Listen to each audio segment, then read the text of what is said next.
Sorry, finally, I didn't know, I forgot my friend, Mr. C. Mr. C, yeah. That's it.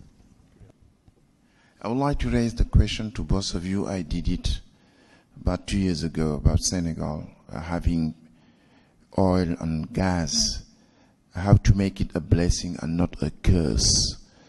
And 3 years later, I am raising the same question because the context is very different. We are in electoral drive, and there are a lot of violence anticipation.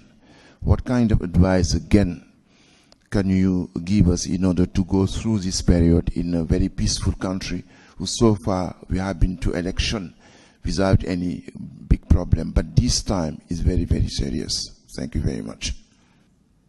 The point you just mentioned about oil. Oil and gas, curse or blessing? 2 points that I would like to make in that respect. Number one, particularly in high prices period as we have it and as we are probably heading towards, it would be very much in the interest of the people and for the legacy that governments are leaving behind, that sovereign funds and the concern for the common goods be best expressed as these windfalls from high oil prices come into budgets that have generally been set up at about $60 per barrel at best.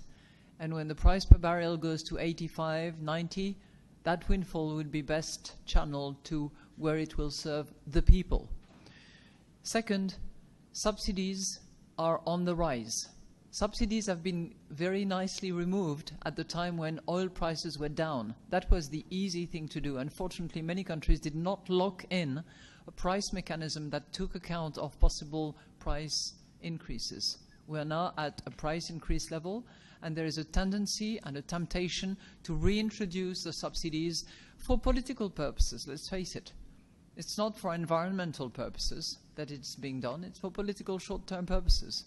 And I can understand that because the people are taking, a hit on their consumption. But I think it requires political courage to actually persist and continue to remove the subsidies in order to spend that money that is made available on health, on education, on those issues that will actually matter.